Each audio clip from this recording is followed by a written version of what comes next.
इस वीडियो में हम लोग दो कोऑर्डिनेट्स के बीच के मिड पॉइंट के बारे में बात करेंगे। साथ ही करेंगे कुछ वैरायटी के सवाल जो अक्सर आपके पेपर में देखने को मिल जाते हैं और जिन्हें करने के बाद पेपर में आपका एक भी सवाल नहीं छूटेगा। क्या बात है सर, क्या बात है सर, क्या बात, ये बात है। तो चलो अब डिस्कस कर लेते हैं कि मिड पॉइंट क्या होता है। मान लो आपके पास एक लाइन सेगमेंट है, ये लाइन है, इसकी जो लेंथ है वो है 12। अब इस लाइन का अगर मैं बीच की जगह लोकेट करूं तो लगभग लगभग अगर मैं अंदाज़ा भी लगाऊं तो कहीं ना कहीं मेरे को यहाँ पे मिलेगा जो इस लाइन को आधा आधा बांट देगी, यानी कि 6 और 6 में बांट देगी। पर यह आया कैसे होगा? 12 को आपने डिवाइड करा है 2 से, तब ये चीज़ आई होगी, ये आपको पता है। ज़रा इस 2 पे फोकस करो। एक एग्जांपल और देखो। मान लो आपके पास एक लाइन सेगमेंट है 5 और एक लाइन और है 7, ये दोनों आपस में जुड़ी हुई हैं। तो उस पूरी लाइन का जो बीच का हिस्सा आएगा वो कहीं यहाँ पे आएगा, लगभग लगभग अगर मैं अंदाज़ा लगाऊं तो। पर एक्चुअल में जब आप बीच का हिस्सा निकालोगे तो वो कैसे निकालोगे? 7 + 5/2। अब फिर से इस 2 पर फोकस करो ज़रा। अब सेम चीज़ कोऑर्डिनेट एक्सिस में देखो। मान लो आपके पास दो कोऑर्डिनेट है, एक है 2,3 और एक है 4,5। ये एक लाइन से जुड़े हुए हैं। अब इनका बीच का हिस्सा कहाँ पे आएगा वो आपको निकालना है। तो आपको क्या करना है? सेम चीज़ करनी है, ऐड करके /2 करना है जैसे हम अब तक करते आ रहे थे। बस इसमें अंतर ये है कि क्योंकि कोऑर्डिनेट एक्सिस में दो कोऑर्डिनेट होते हैं तो x वाला कोऑर्डिनेट x कोऑर्डिनेट में प्लस होगा, जो कि इस केस में 2 और 4 दोनों को प्लस करके /2 कर दिया, और y वाला कोऑर्डिनेट y वाले कोऑर्डिनेट में प्लस होगा, जो कि है इस केस में 3 और 5, जो कि हमने ऐड करके 2 से डिवाइड कर दिया। तो ये जो कोऑर्डिनेट आपके निकल के आए हैं 3,4, ये हो जाएंगे मिड पॉइंट ऑफ ये जो दो कोऑर्डिनेट्स के बीच में जो लाइन है उसके। अब एक इम्पॉर्टेंट चीज़ और समझो, इससे सवाल आते हैं। मान लो ये एक सर्कल है और इस सर्कल का एक सेंटर है बीच में, और इस सेंटर से एक लाइन पास हो रही है। इस लाइन को हम बोलते हैं डायामीटर। तो ये जो पॉइंट आपका सेंटर है सर्कल का, ये इस डायामीटर को दो हिस्सों में बांट रहा है। इसका मतलब कि ये जो पॉइंट है सेंटर, ये लाइन सेगमेंट ए बी का मिड पॉइंट कहलाया जाएगा, विच इज़ नोन एज सी इस केस में। तो चलो अब मिड पॉइंट से रिलेटेड कोई सवाल करते हैं। पहला सवाल आपसे बोल रहा है the vertices of a triangle are 6, -2, 0, -6, 4, 8। Find the coordinates of the mid point of A B, B C and A C. तो देखो यार, सबसे पहले तो एक ट्राइंगल बना लो। तो एक ट्राइंगल बना लेते हैं कुछ ऐसे। ये बन गया हमारा एक ट्राइंगल। अब इस ट्राइंगल के कुछ कोऑर्डिनेट्स हैं, मार्क कर लेते हैं। मान लेते हैं ए, ये आप कोई भी ऑर्डर ले सकते हो, उससे कोई फ़र्क नहीं पड़ता। ये बी है 0, -6 और ये सी है 4, 8। अब सवाल पढ़ो, आपसे बोल रहा है find the coordinates of mid point of A B, B C और ए सी। तो ए बी लेंथ कहाँ पे है मेरी? ए बी लेंथ है ये वाली जो लेंथ है। और इसका मिड पॉइंट कहाँ पे लाई करेगा? इसका मिड पॉइंट कहीं यहाँ पे लाई करेगा। और इस मिड पॉइंट के कोऑर्डिनेट्स को कैसे निकालते हैं? जस्ट आपको एक्स कोऑर्डिनेट लेना है, उसको प्लस करके /2 कर दो। वाई कोऑर्डिनेट लेना है, उसको प्लस करके /2 कर दो। इस केस में एक्स कोऑर्डिनेट है 0 और 6। तो 6 + 0/2 ये तो हो गए एक्स वाले, और -2 और -6 ये हो गए -2 -6/2। ये आ गए मिड पॉइंट। अब सॉल्व कर लो, ये आ जाएगा 3 और ये आ जाएगा -4। तो ये मिड पॉइंट निकले हैं ए बी के, ये वाले मिड पॉइंट। अब चलो दूसरा निकाल लेते हैं। बोल रहा है mid point of B C. अब बी सी का निकालते हैं। बी सी है ये वाला, तो इसका मिड पॉइंट का यहाँ पे लाई करेगा। तो कुछ नहीं करना, एक्स कोऑर्डिनेट को 0, एक्स कोऑर्डिनेट को जोड़ो तो ये आएगा 4 + 0/2। वाई कोऑर्डिनेट्स को जोड़ो, ये आ जाएगा -6 + 8/2, और इसको सॉल्व कर दो। तो सॉल्व करके कितना आएगा? ये आ जाएगा आपका 2 और ये आ जाएगा आपका 1। तो ये हो गए मिड पॉइंट इस वाले लाइन सेगमेंट के। अब निकाल लेते हैं मिड पॉइंट ए सी के। वही करना है, एक्स कोऑर्डिनेट को जोड़ो /2 कर दो। मैं डायरेक्ट लिख देता हूँ, ये आएगा 10/2 क्योंकि 6 + 4 10 होता है, और -2 और 8 ये आ जाएगा 6/2। तो इसके कोऑर्डिनेट्स जो निकलेंगे वो निकलेंगे आपके 5,3। तो ये आ गए इस वाली लाइन के मिड पॉइंट। तो पता लग गया मिड पॉइंट कैसे काम करता है। फॉर्मूले की ज़रूरत नहीं है, जस्ट x कोऑर्डिनेट को 0 जोड़ो अपॉन 2 कर दो, y कोऑर्डिनेट को जोड़ो अपॉन 2 कर दो। अब चलो एक सवाल और करते हैं। बोल रहा है find the coordinates of point A where A B is the diameter of a circle. तो अपने को एक सर्कल चाहिए, तो पहले एक सर्कल बना लेते हैं। ये रहा सर्कल, सर्कल बना लेते हैं एक, ये सर्कल ले लेते हैं, ठीक है। अब ये बोल रहा है कि we find the coordinates of point A where A B is diameter. तो ए बी डायमीटर दिया हुआ है, तो डायमीटर कहीं सेंटर से पास होता है, आपको बताया हुआ था। ये ए बी मान लेते हैं। Whose centre is 2, -3। तो उसका सेंटर कहीं यहाँ पे लाई करेगा। आपको पता है सेंटर मिड पॉइंट होता है 2, -3, ठीक है। और बी के कोऑर्डिनेट्स भी मेरे को दिए हुए हैं। बी के कोऑर्डिनेट्स दिए हुए हैं 1,4। ये रहा बी के कोऑर्डिनेट्स है 1,4। अब आपको ए के कोऑर्डिनेट्स निकालने हैं। तो भाई मुझे नहीं पता है कि कोऑर्डिनेट्स क्या है, मैं तो अपनी तरफ से एक्स वाई मान लेता हूँ, मुझे नहीं पता।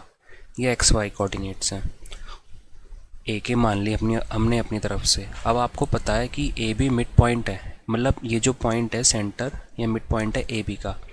तो क्या मैं ये कह सकता हूँ कि अगर मैं ए बी का दोनों का एक्स कोऑर्डिनेट जोड़ूँ, तो दोनों का एक्स कोऑर्डिनेट मैंने जोड़ा और अपॉन 2 कर दिया, और दोनों का वाई कोऑर्डिनेट मैंने जोड़ा, y + 4/2 करा, तो मेरे को मिड पॉइंट मिल जाएंगे। मतलब कि मेरे को ये वाले पॉइंट मिल जाएंगे जो मेरे को पहले से दिए हुए हैं। तो जस्ट आप इसको कंपेयर कर लो, क्योंकि ये दोनों इक्वल होंगे, क्योंकि मिड पॉइंट तो सर्कल के अंदर एक ही होगा, और ये कोऑर्डिनेट तो मेरे को दिए हुए थे और ये कोऑर्डिनेट मैंने निकाले हैं। तो इन दोनों को इक्वेट कर दो क्योंकि दोनों सेम है। तो x + 1 = 4, x कितना आ जाएगा आपका पास 3। तो ये आ गई आपकी x की वैल्यू। अब y का देख लेते हैं, y + 4/2, इसको किससे इक्वेट करोगे आप, -3 से, ये वाला पॉइंट -3 से। तो ये कितना आ जाएगा आपके पास, -6 इधर, और y आपके पास आ जाएगा -10।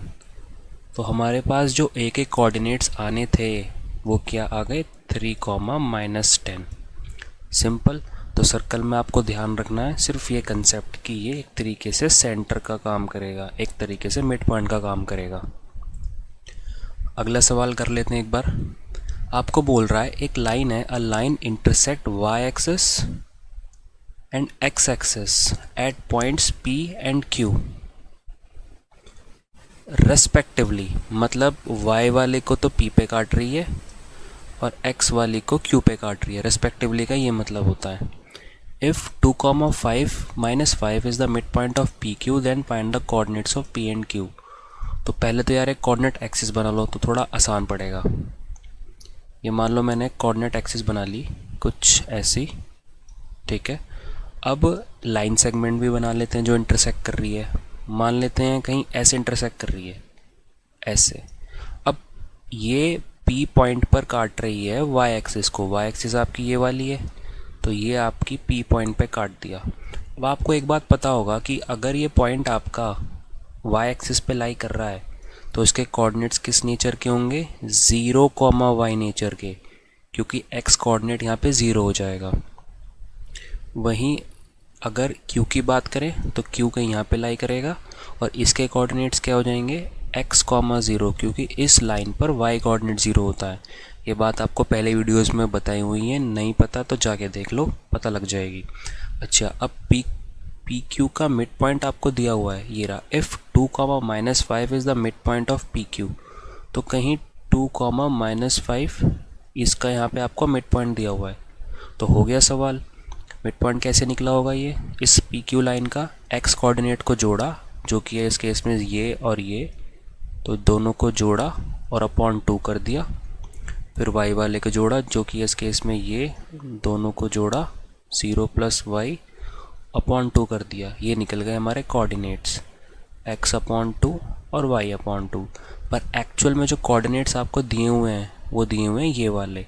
तो आपको इन दोनों को इक्वल रख देना है। एक्स वाले को एक्स वाले के साथ इक्वल रख दो तो एक्स की वैल्यू 4 आ गई, और वाई वाले को वाई वाले के साथ इक्वल रख दो तो वाई की वैल्यू -10 आ गई। तो बस इतनी सी बात है, यही आपको करना है।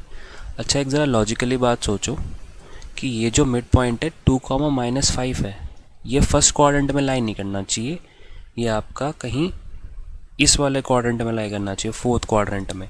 तो जो आपको ये ग्रीन लाइन दिख रही है, ये एक्चुअल में ग्रीन लाइन कुछ ऐसे होनी चाहिए थी, कुछ इस तरीके से, ऐसे, ताकि इसका मिड पॉइंट कहीं इस क्वाड्रेंट के अंदर लाई करे। तो थोड़ा लॉजिकली भी सोच सकते हो आप इस चीज़ को। तो अब ज़रा एक सवाल और देख लो। If the mid point of line segment joining A 3,4 and B k,6, तो ज़रा एक लाइन सेगमेंट बना लो, और ए है 3,4 और बी है k,6, और इसका मिड पॉइंट आपको दिया हुआ है, मतलब बीच का पॉइंट कहीं यहाँ पे होगा। यहाँ पे आपको दिया हुआ है क्या, x, y।